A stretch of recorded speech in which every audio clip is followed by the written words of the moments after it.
ఫైనల్గా తిరుపతి అయితే రీచ్ అయిపోయినాం. నెక్స్ట్ క్యాబ్ తీసుకుని అయితే కొండ మీదకి అయితే వెళ్ళిపోయినాం. గాయస్ అసలు వీడియో తీసేలాగానే లేదు. నేను డైరెక్ట్ ఇప్పుడైతే తిరుమల కొండ మీద నుంచి క్యాబ్ బుక్ చేసుకొని తిరుమల కొండ మీద ఉన్నాము. ప్రెజెంట్ అయితే వీడియో తీయడానికి లేదు, ఎందుకంటే నా ఫోన్లో మొత్తం ఛార్జింగ్ మొత్తం తగ్గిపోయింది. ఇప్పుడు ప్రెజెంట్ కోనేరు పక్కన కూర్చున్నాను.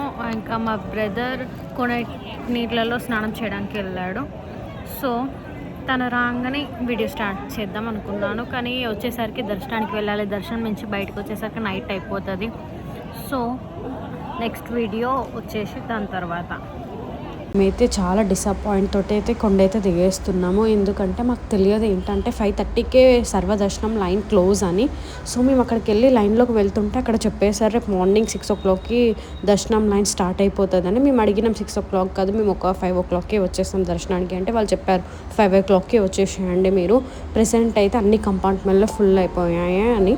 సో మాకైతే తిరుమలలో రూమ్ కూడా అట్లీస్ట్ దొరకలేదు. మేము తిరుపతికి వచ్చి రూమ్ తీసుకొని ఫ్రెష్ అప్ అయ్యి ఎర్లీ మార్నింగ్ నెక్స్ట్ డే 5 o'clockకి అయితే వెళ్ళిపోయాము. మేమైతే జాన్ 30కి అయితే వెళ్ళిపోయినాము వైకుంఠ ద్వార దర్శనానికి అయితే, అందువలన అంత రష్ ఉంది. సో ఈ డేస్లో ఎవరికి బ్రేక్ దర్శనం అండ్ ఇంకా 300 రూపీస్ దర్శనం, విఐపి దర్శనం ఏం లేదు. దానివలన ఎఫెక్ట్ వల్ల అంతా తిరుమల మొత్తం రష్ అయిపోయింది. సో ఎవరికైతే వెళ్ళినారో వైకుంఠ ద్వార దర్శనమో వాళ్ళకైతే ఆ సిచ్యువేషన్స్ అన్నీ తెలుస్తాయి. సో మేము వెళ్ళింది కూడా వైకుంఠ ద్వార దర్శనానికి, అందుకే ఇంత రష్ ఉంది.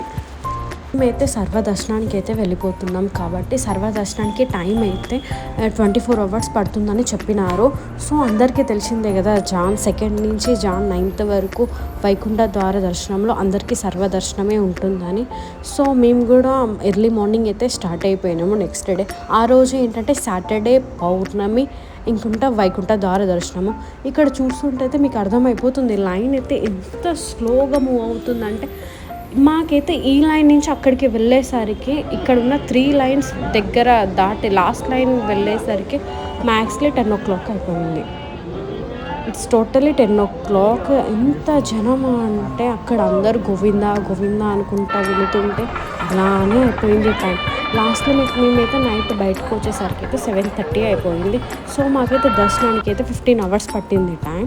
మార్నింగ్ 5:10కి అట్లా స్టార్ట్ అయిపోయినాం, నెక్స్ట్ 7:30కి అట్లా బయటకు వచ్చేసినాం. సో ఇలా అయితే అయిపోయింది మా దర్శనం. So happily blessed. Thank you for watching.